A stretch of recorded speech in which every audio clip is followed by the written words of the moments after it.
Bledsoe was arrested. Patrick Montgomery was in court. Jonathan Manapa will stay in federal custody. No, I don't take responsibility at all.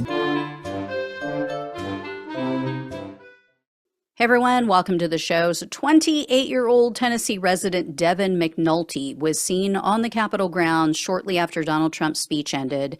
And after Trump's terrorists broke through the barricades, one of them sprayed the police with chemicals. And a female officer took off after that guy, but then another member of the mob tackled her to the ground. So McNulty was seen approaching the officer, and for once, we have a January 6th defendant who actually did the right thing. He actually did act somewhat as a hero for her.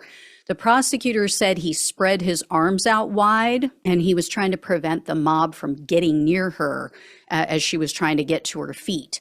But even after witnessing all this violence against the police, McNulty was then seen scaling a Capitol retaining wall. He reached the Upper West Terrace, and once he got to that level, he headed to the north door of the Capitol, and there was a mob outside that doorway. They were trying to break in, like physically trying to break in. The police ended up using a fire extinguisher against them to try to get them to back off. And McNulty turned away so he wouldn't get hit with the chemicals, and then he was seen turning to the mob behind him, and he was pumping his fist in the air. So he remained in this area for a while. He was watching as other people were chucking rocks and other items at the glass doors. And then some people grabbed a police barricade. They were using it as a battering ram against the doors. He didn't take part in any of this, but he's watching all this go down. So eventually reinforcements arrived and they were trying to remove McNulty and the others, but McNulty was resisting them physically. One officer in particular approached McNulty and the mob, and he had a riot shield. Well, McNulty was seen on video. He was leaning forward on one leg. It seemed like he was putting his entire weight into this shield. He had both of his hands pressing on this officer's shield and just leaning into it. So then McNulty was seen grabbing the shield. He grabbed the top of it with one hand.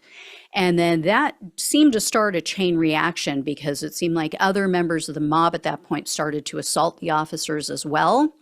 So McNulty was arrested on June 13th of 2023, and he was charged with assaulting officers, civil disorder, entering a restricted building or grounds, 2 counts of disorderly conduct, and 2 counts of physical violence. In February of this year, 2024, McNulty pleaded guilty to the assaulting officers or resisting officers. So he was facing up to 8 years in prison, 3 years of probation, and $250,000 in fines. However, the government requested a sentence of 2 years in prison, 3 years of probation, and $2,000 in restitution. So U.S. District Judge Tanya Chutkan presided over McNulty's case, and when all was said and done, she sentenced him to 1 year and 1 day in prison, 2 years of probation, and $2,000 in restitution. So the 1 year, 1 day is so that he would be eligible for an early release, with good behavior. Decent, I guess, considering he didn't physically harm an officer. Any other judge, given these circumstances, they would have given him a pass. At the very most, he would have gotten a few months from any other judge. So I consider this to be pretty good.